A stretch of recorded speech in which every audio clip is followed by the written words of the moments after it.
let's take a look at mixing the F shape and the D shape with the in the mood roll or the forward roll, however you want to look at it.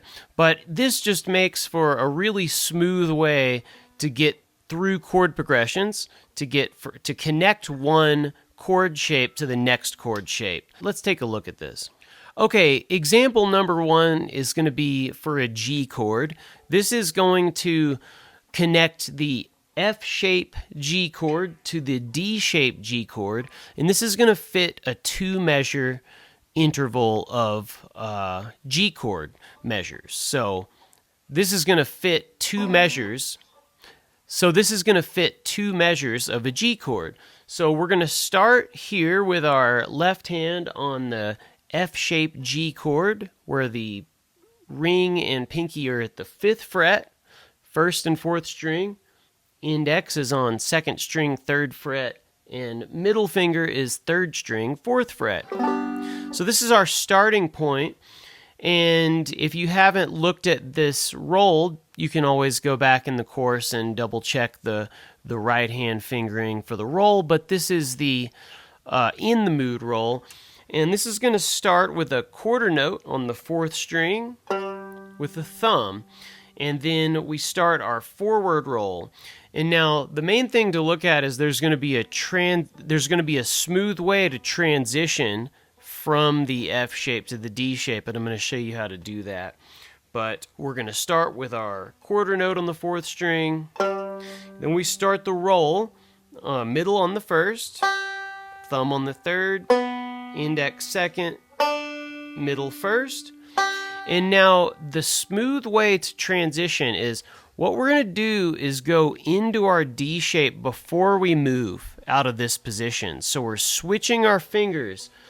And this is a good thing to be able to do. So basically lift off your ring. We won't need that right now after we pluck that first note. And then we're going to place our index on the 3rd string, 3rd fret, and middle on 2nd string, 4th fret. So we are in our D shape before we move here. And then what we're going to do now is we're still in the middle of the roll, but we're going to pluck the 3rd string with the thumb. Okay, and right when we pluck the 3rd string, we slide it into our D-shaped G. We're sliding to where our index is on the 7th fret, 3rd string. So this is going to go. Okay, now we're in our D-shaped G, and then we're going to keep the roll going. The other thing is we're going to place our thumb on 5th string. Over the 5th string we're fretting, so this might take a little exercise here, a little time to get under your fingers, but it's worth the work because you can get a lot of great sounds with the thumb fretting the 5th string. So that's 5th string, 7th fret, and we're going to keep the roll going and just definitely look at the tab. That's going to help you double check that you're in the right place at the right time. So index is hitting the 2nd string once we're up in the D shape G. Middle hits the 1st. And then we keep the roll going. Thumb on the 3rd string, index 2nd, middle on the 1st. And then now we're basically doing a square roll. Thumb on the 5th, index 2nd, thumb on the 3rd, and middle on the 1st. So note for note, that's how you negotiate all those little movements, but this goes.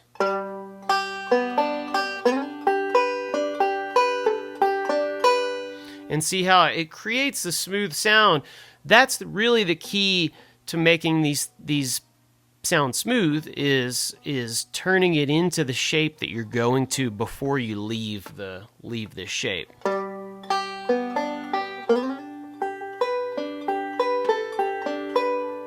And there you have it. So that's what we're going to be doing for our G chord.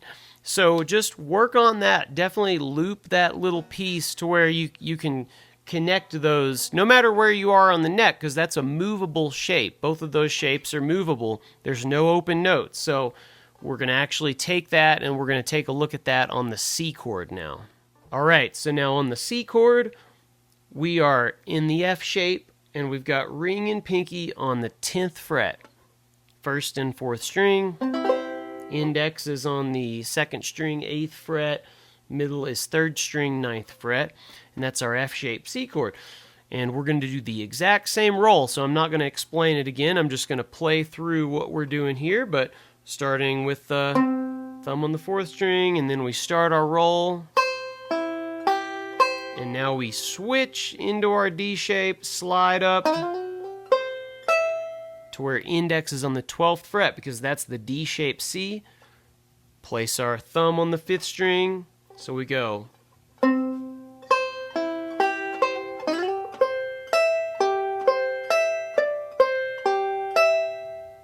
And there it is for the C chord. So let's take a look at it for the D chord now. All right, so D chord, we're doing the same thing.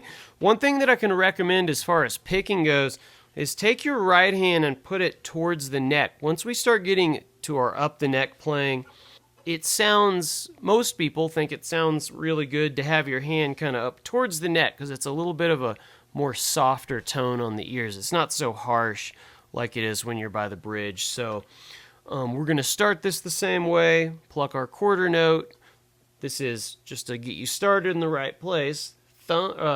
Ring and pinky are at the 12th fret because that's our F-shaped D chord. So we're going to start with our quarter note on the 4th string with thumb, start our roll, get into our D shape. We're sliding where index is on the 14th fret.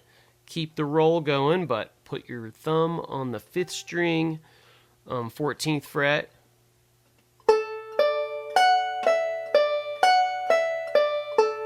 Or it would actually be.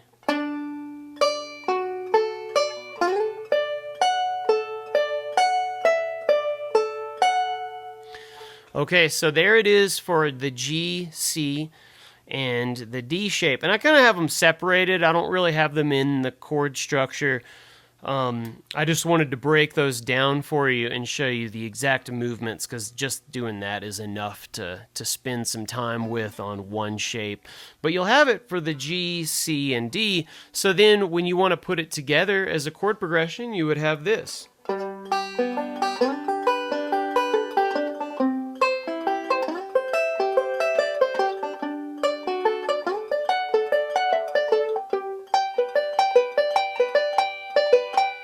And even, that's pretty repetitive. I might not just do all those back to back like that, but if you did that and you had a good groove to that and it was in time with the music you're playing, that would sound good just like that. So generally we're going to be mixing that up further on into the chorus. We're going to be mixing those ideas up with walk-ups and licks and things too.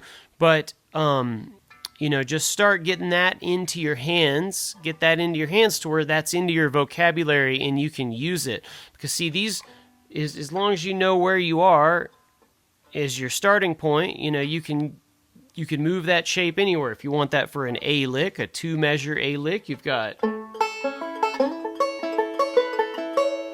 Or if you want it for an F lick, you can move that around. So anyway, get these into your hands and your ears and just practice those really slow to where you can get that smooth. And we will revisit these later in the course. So enjoy these, and we'll see you in the next lesson.